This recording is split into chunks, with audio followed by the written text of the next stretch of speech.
साथियों नमस्कार। एक बार फिर से आप सभी का आपके अपने YouTube परिवार में हार्दिक स्वागत है। साथियों, आपने कभी सोचा है कि जब भी हम किसी गाय भैंस को देखते हैं और देखने के बाद ये बताते हैं पशुपालक को कि इसके इन्फेक्शन हो गया है, क्या कभी आपने सोचा है कि इसको कौन सा इन्फेक्शन हुआ है या पशुओं में कितने प्रकार के इन्फेक्शन होते हैं? ये बात तो हो गई प्रैक्टिशनर भाइयों के लिए। अब पशुपालक भाई को क्या पता है आपको कि आपकी भैंस जिस कीटाणु से बीमार हुई है वो कौन सा कीटाणु है? उसे हम कैसे पहचानेंगे? कितने प्रकार के ऐसे कीटाणु होते हैं जो हमारी गाय भैंस को बीमार करते हैं? आज के इस वीडियो में मैं आपको जानकारी देने वाला हूं कि पशुओं में इन्फेक्शंस कितने प्रकार के होते हैं, कौन कौन से ऐसे पैथोजेंस है यानी कि कारक है, कीटाणु है जो पशुओं में बीमारियां करते हैं, इन्हें कितने भागों में बांटा गया है और कौन कौन सा जो डिवीज़न है वो कौन कौन सी बीमारियां करता है, ये पूरा का पूरा विवरण आज इस वीडियो में मैं लेकर प्रस्तुत हुआ हूं। तो फ्रेंड्स, वीडियो शुरू करने से पहले मैं आप सभी का धन्यवाद देना चाह रहा हूं कि आप हमारे इस चैनल को इतना लाइक, कमेंट, शेयर और सब्सक्राइब कर रहे हैं। धन्यवाद आप सभी का। आइए वीडियो शुरू करते हैं। साथियों, वैसे तो पशुओं में कई प्रकार की बीमारियां होती है, जिनमें से कुछ बीमारियां विटामिन्स और मिनरल्स की कमी की वजह से होती है, तो कुछ बीमारियां जो है वो पाचन तंत्र में गड़बड़ी की वजह से होती है, तो कुछ बीमारियां जो है वो पशुपालक भाई की गलती की वजह से होती है। लेकिन आज के इस सब्जेक्ट में हम बात कर रहे हैं बीमारी फैलाने वाले कीटाणु की। कीटाणु जो शब्द है, कीटाणु का मतलब है सूक्ष्म जीव, यानी इतने छोटे जीव जिन्हें हम नग्न आंखों से नहीं देख सकते, यानी जिन्हें देखने के लिए एक सूक्ष्मदर्शी का इस्तेमाल किया जाता है। जबकि कुछ कीटाणु ऐसे भी होते हैं जिन्हें हम नग्न आंखों से देख सकते हैं। तो कीटाणु, जिसका कि अंग्रेजी में नाम है जर्म्स, इस नाम से आप बहुत ज़्यादा परिचित है। लेकिन बात चल रही है कौन कौन से कीटाणु पशुओं में बीमारी फैलाते हैं, तो उसमें से जो पहला कीटाणु है उसका नाम है साथियों बैक्टीरिया, जिसे हम हिंदी में जीवाणु कहते हैं। और इसके द्वारा जितनी भी बीमारियां फैलाई जाती है उन्हें हम कहते हैं कि जो इन्फेक्शन इसने किया है इसका नाम है बैक्टीरियल इन्फेक्शन, यानी जीवाणु जनित रोग। तो ये जो बैक्टीरियल इन्फेक्शन जब पशु के शरीर में होता है तो ये दो प्रकार की एक्टिविटी करता है, यानी कि बैक्टीरिया जब पशु के शरीर में जाने के बाद दो प्रकार की एक्टिविटी करता है। उस एक्टिविटी के आधार पर भी इन्हें दो भागों में बांटा गया है। एक तो है संक्रामक। संक्रामक का मतलब है एक पशु में आया तो तुरंत दूसरे पशु में पहुंच जाएगा, तीसरे पशु में, जितने भी उसके संपर्क में आ रहे हैं उनमें सब में ये फैल जाएगा। और एक होता है असंक्रामक, यानी बैक्टीरिया जो है वो ज़्यादातर असंक्रामक होते हैं। कुछ बीमारियां ऐसी हैं जो संक्रामक हैं, बाकी असंक्रामक होते हैं, यानी एक पशु में आ गया, उसमें इन्फेक्शन पैदा कर दिया तो वो उसी में रहेगा, दूसरा पशु जो उसके संपर्क में है उसमें ईजीली नहीं फैलेगा, तो वो होता है असंक्रामक। अब बात करते हैं संक्रामक की। तो संक्रामक जो बैक्टीरिया है वो जो बीमारियां फैलाता है उनमें से जो प्रथम बीमारी है, प्रमुख बीमारी जो भी चल रही है, वो है हीमोरेजिक सेप्टिसीमिया, यानी एचएस। दूसरी जो बीमारी है वो है लंगड़ा बुखार, यानी ब्लैक क्वार्टर, जिसे हम बीक्यू बोलते हैं। ये दोनों बड़े पशुओं की बीमारियां हैं, कैटल बफेलो में बहुत ज़्यादा फैलती है। इसके अलावा तीसरी बीमारी है कैटल बफेलो में एंथ्रेक्स। लेकिन एंथ्रेक्स जो है वो आजकल कम फैलती है। ये भी जब फैलती थी तो बहुत ही ज़्यादा गांव के गांव पशुओं से खाली हो जाते थे, इतनी खतरनाक बीमारी थी, जो कि एक जीवाणु जनित बीमारी है। इसके अलावा अगली है टेटनस। टेटनस जो है धनु रोग जिसे हम बोलते हैं, जिसमें शरीर एकदम धनुष के आकार का हो जाता है, ये भी बहुत ही खतरनाक बीमारी है। जब टेटनस का जो टॉक्साइड होता है, बैक्टीरिया, वो अगर पशु के शरीर में घुस जाता है तो पशु फिर ठीक नहीं हो पाता। तो ये भी बहुत ही खतरनाक बीमारी है और एक दूसरे में फैलती भी है। इसके अलावा अगली जो बीमारी है वो है एंटेरोटॉक्सीमिया, जिसे हम साधारण भाषा में ईटी बोलते हैं। ये ईटी बकरियों की बहुत ही खतरनाक बीमारी है। ये भी जीवाणु जनित बीमारियां हैं।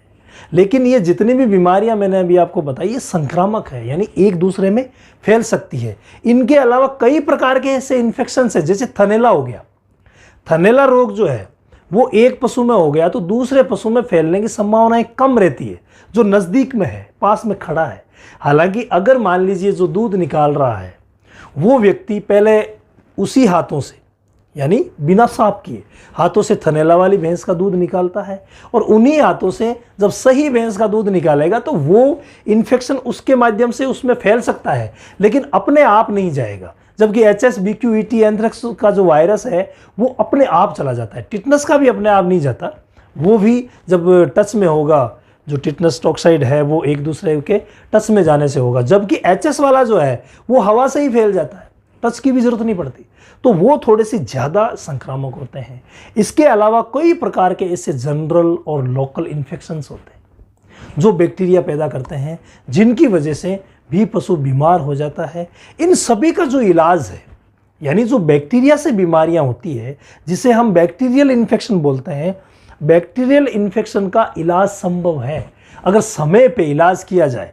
जैसे इन सभी के लिए एक दवा बनी हुई होती है जिसका नाम होता है एंटीबायोटिक। एंटीबायोटिक मतलब जीवाणु जनित रोगों में प्रभावी दवा। इसमें से कुछ ऐसे अपवाद है, जैसे मान लीजिए टिटनस हो गया तो टिटनस होने के बाद ठीक नहीं होता, बाकी सभी जो बीमारियां हैं वो होने के बाद अगर समय पे इलाज हो जाए तो ठीक हो जाती है। तो बात चल रही थी एंटीबायोटिक।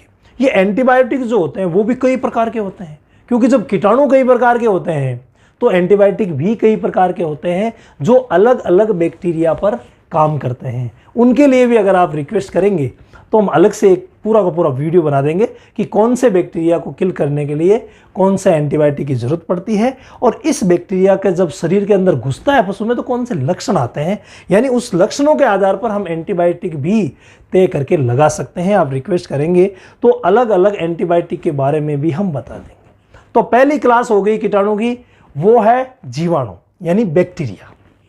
अब आते हैं साथियों दूसरे प्रकार के कीटाणु की तरफ। तो दूसरा प्रकार का जो कीटाणु है उसे हम बोलते हैं वायरस, जिसका हिंदी में नाम है विषाणु। और जब विषाणु रोग फैलाता है पशु में तो उसे हम विषाणु जनित रोग बोलते हैं, यानी कि वायरल डिजीज। और इस इन्फेक्शन को हम बोलते हैं वायरल इन्फेक्शन। यानी कि हम अगर मान लीजिए एक दूसरे में फैल रहा है, क्योंकि वायरल जो डिजीज़ होती है ना साथियों, वायरस जो होता है वो बैक्टीरिया के से कुछ छोटा होता है, लेकिन इसमें संक्रमण करने की जो कैपेसिटी होती है वो बहुत ही ज़्यादा होती है। यानी वायरस जो है वो हमेशा संक्रामक रूप लिए हुए होता है, यानी एक दूसरे में तुरंत फैलता रहता है, बहुत ही ज़्यादा तेज़ी से फैलता है और जल्द से जल्द पशु को अपनी गिरफ्त में ले लेता है। जैसे कि वायरस जनित जो बीमारी है उनमें से प्रमुख है रिंडरपेस्ट, जिसे हम पशु प्लेग बोलते हैं। बहुत ही खतरनाक बीमारी है, इससे भी गांव के गांव खाली हो जाते थे, लेकिन आज कल जो है वो बीमारी बहुत ही कम है, यानी कि इसका पूर्ण रूप से उन्मूलन हो गया है।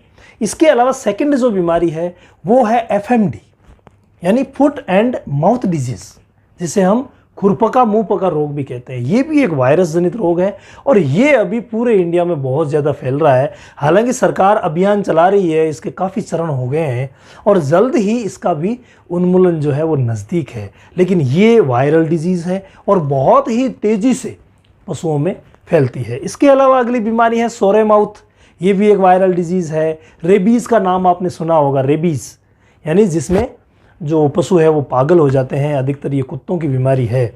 लेकिन ये भी एक वायरल डिजीज़ है जो कि कुत्ते की लार में रहता है और वो फिर सभी पशुओं में फैलता रहता है और ये जूनोटिक भी है, यानी इंसानों में भी फैल जाती है। इसके अलावा बकरियों की बीमारी जो भी चल रही है PPR भी बहुत ही खतरनाक बीमारी है, एक दूसरे में संक्रामक फैलती है और ये भी वायरल डिजीज़ है। इसके अलावा सी पॉक्स, माता जैसे लक्षण हो जाते हैं, तो सी पॉक्स भी वायरल डिजीज़ है। यानी वायरस जनित जितनी भी बीमारियां हैं वो बहुत ही तेज़ी से तो फैलती है और दूसरा इसका नेगेटिव पॉइंट यह है कि इनका कोई खास इलाज भी नहीं होता। बैक्टीरिया के लिए, यानी जो बैक्टीरियल इन्फेक्शन है उसके लिए हम एंटीबायोटिक लगा करके उसे रोक सकते हैं, लेकिन यहाँ पे वायरस में तो एंटीबायोटिक का भी असर नहीं होता है। कुछ एक एंटीबायोटिक है जो वायरस में काम करते हैं, बाकी नहीं के बराबर काम करते हैं। अब जब वायरस का ट्रीटमेंट नहीं है, यानी कि कोई एंटीबायोटिक इसके लिए है नहीं, तो हम क्या करेंगे? इसमें क्या होता है, जितनी भी वायरल बीमारियां हैं उनमें सिम्प्टोमेटिक ट्रीटमेंट किया जाता है, यानी लक्षणों को देखते हुए इलाज किया जाता है। जैसे एफएमडी आया तो एफएमडी में मुंह में छाले हो जाएंगे तो छालों की दवा देंगे, बुखार रहेगा बुखार की दवा देंगे, अकड़न रहेगी अकड़न की दवा देंगे। ऐसे ही पीपीआर के लक्षण आते हैं तो लक्षणों को देखते हुए हमें इलाज करना होता है, यानी सिम्टोमेटिक ट्रीटमेंट होता है। और उसमें फिर एंटीबायोटिक के साथ सपोर्टिव थेरेपी में भी कई चीज़ें यूज़ की जाती है। विशेष तौर से वायरल बीमारी में ऐसी चीज़ें दी जाती है जो पशु की इम्यूनिटी बढ़ा सके, यानी इम्यूनिटी बढ़ेगी तभी वायरस जो है शरीर की एंटीबॉडी से अपने आप खत्म होगा। बाकी वायरल डिजीज का कोई खास इलाज नहीं है। साथियों, इन दो प्रधान कैटेगरीज के बाद हम आते हैं फंगल इन्फेक्शन पे, जो कि फंगस की वजह से होता है, जिसे हिंदी में हम फफूंद कहते हैं। ये फफूंद भी वायरस की तरह ही है, बहुत ही ज़्यादा खतरनाक होता है और इसके लिए भी कोई एंटीबायोटिक नहीं है, यानी एंटीबायोटिक का असर इन पे कम होता है। कुछ ऐसी दवाएं हैं जो इन पे काम करती है, जैसे फ्लूकोनाजोल हो गया या केटाकोनाजोल हो गया, लेकिन ये पशुओं में प्रभावी कम है। जबकि पशुओं में इनसे बीमारियां होती है। जैसे प्रमुख जो बीमारी होती है वो होती है एस्परजिलोसिस। इसके अलावा क्रिप्टोकोकोसिस जो बीमारी है वो भी फंगल बीमारी है और पशुओं में कई बार होती है, हालांकि ये कम देखी जाती है। लेकिन जब फंगल बीमारी हो जाती है तो उसका इलाज बहुत ही हार्डली होता है। कई बार आपने सुना होगा फंगल मेस्टाइटिस, यानी फंगल मेस्टाइटिस जब हो जाती है तो उसका ट्रीटमेंट थोड़ा हार्ड हो जाता है। कुछ एंटीबायोटिक है जो इस पर असर करते हैं, कुछ दवाइयाँ हैं, बाकी विशेष तौर से कोई इलाज इसके लिए नहीं है। इसके बाद जो अगली कैटेगरी आती है साथियों, वो आती है पैरासाइट्स की, यानी परजीवी की। अब परजीवी जो है वो भी 3 प्रकार के होते हैं जो पशुओं में बीमारी करते हैं। पहला परजीवी है प्रोटोजोआ। प्रोटोजोआ जो है वो बहुत ही खतरनाक रहता है, इसमें बार बार बुखार आता है, आप सभी को पता है। कई प्रकार की बीमारियां हैं जो प्रोटोजोआ की वजह से होती है, जैसे ट्रिपेनोसोमियोसिस जिसे हम ट्रिपोनोसोमा बोलते हैं। इसके अलावा थाइलेरियोसिस जिसे हम थाइलेरिया बोलते हैं, बबेसियोसिस आप जानते ही हैं, खून मूतना बुखार आना जिसे हम बबेसिया बोलते हैं, और कोक्सीडियोसिस। ये जो बीमारियां हैं ये प्रोटोजोन बीमारियां हैं। लेकिन यहाँ पे एक राहत भरी खबर है कि इन सभी प्रोटोजोन बीमारियों के अलग अलग दवा बनी हुई है, यानी कि कुछ दवाएं ऐसी है जो इन विशेष प्रोटोजोआ को ख़त्म करती है। वो हमारे लिए राहत की खबर है। अगर आप कहेंगे तो अलग से एक वीडियो तैयार कर देंगे कि प्रोटोजोन डिजीज़ कौन कौन सी है, कौन से सिम्टम्स में आते हैं और कौन कौन सी दवाएँ इसमें यूज़ की जाती है। इसके अलावा सेकेंड प्रकार का जो पैरासाइट्स है वो है हेलमिंथिस, यानी हेलमिन्स, कर्मी जिसे हम बोलते हैं। ये कर्मी क्या होते हैं, ये पेट के अंदर पैदा होते हैं और कई प्रकार के कर्मी जो है वो पैदा होते हैं, जिसमें से जो प्रमुख 3 हैं उनमें है एक तो राउंड वर्म्स, इसके बाद टैप वर्म्स और कई प्रकार के फ्लूक्स जो होते हैं वो हेलमिंथिस कैटेगरीज में आते हैं। इसके बाद जो लास्ट पैथोजन है वो है साथियों एक्टोपैरासाइट्स। हालांकि इसे कोई अलग कैटेगरी में नहीं रखा गया है, ये पैरासाइट ही है, लेकिन एक्टोपैरासाइट है। जैसे आप सभी जानते हैं जूं चींचड़ियाँ जो होती है, गोइडे वगैरह होते हैं, वो जो है वो एक्टोपैरासाइट की कैटेगरी में आते हैं। तो इतने प्रकार के जो पैथोजन्स हैं वो पशुओं में बीमारियां फैलाते हैं, यानी पशुओं में इतने प्रकार के इन्फेक्शन हो जाते हैं।